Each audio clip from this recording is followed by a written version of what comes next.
What was the reality on August 21st? What happened in your judgment? We're not in the area where the alleged chemical attack was happened, as it alleged. We're not sure that anything had been caused. Even at this date, you are not sure that chemical weapons, even though you have seen the videotape, even though you've seen the bodies, even though your own officials have been there. I haven't finished. Our soldiers in another area were attacked chemically. Our soldiers. They went to the hospital as casualties because of chemical weapons. But in the area where they said the government used chemical weapons, we only had video and we only have pictures and allegations. We're not there. Our forces, our police, our institutions don't exist. How can you talk about what happened? You don't have evidences. We're not like the American administration. We're not social media administration or government. We are the government that deal with reality. Well, when we have evidences, we will announce. Well, as you know, Secretary Kerry has said there is evidence that they saw rockets that fired from a region controlled by your forces into a region controlled by the rebels. They have evidence from satellite photographs of that.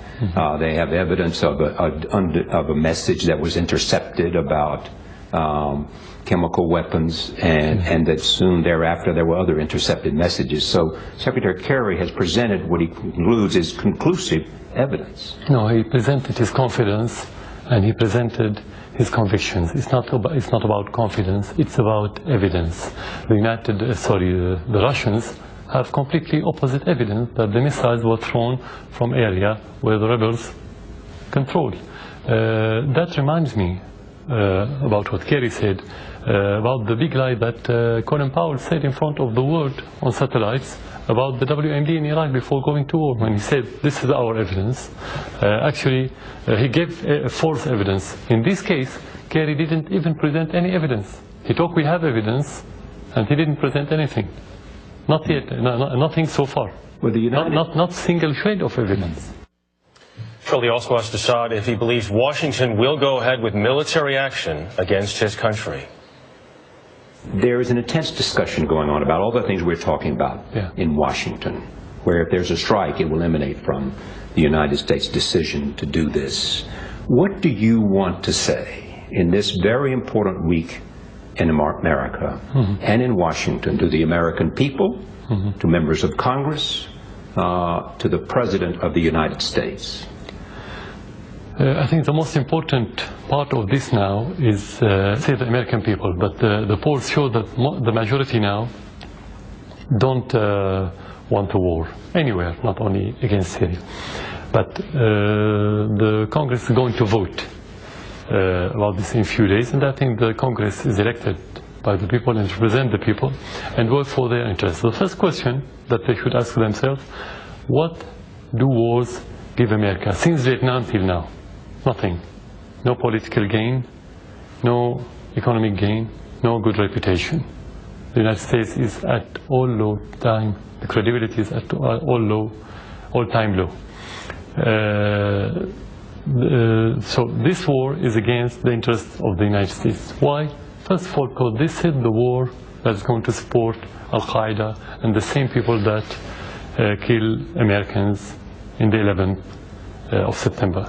The second thing that we want to tell to the Congress that they should ask, and that's what we expect them to ask this administration about the evidence that they have regarding the chemical story and allegations that they presented.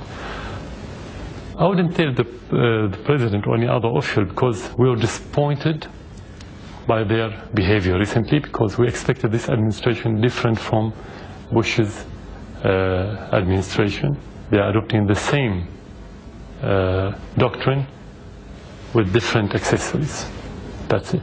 So we expect, if we want to expect something from this administration, is not to be weak, to be strong, to say that we don't have evidence, that we have to obey the international law, that we have to go back to the Security Council and the United Nations. The question remains, what can you say to the President who believes chemical weapons were used and were used by your government, that this will not happen again? I will tell you very simply, present what you have as evidence to the public. Be transparent. And if he does? If he does. If he presents that evidence. This is where you can discuss the evidence, but he doesn't have. He didn't present it because he doesn't have. Kerry doesn't have. No one in your administration have. If they had it, they would have presented it to you as media from the first day. They have presented it to the Congress.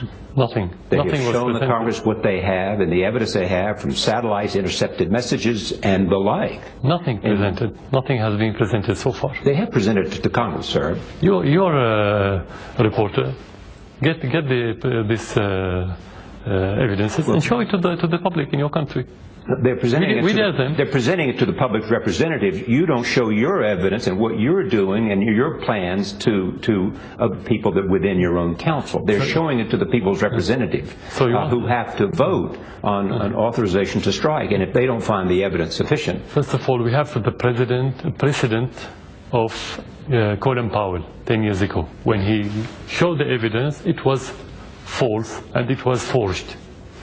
This is first. Second, you want me to believe American evidence and don't believe the indication that we have. We live here. And Assad gave a chilling warning when Charlie asked what kind of retaliation American interests could face if the U.S. launches a strike.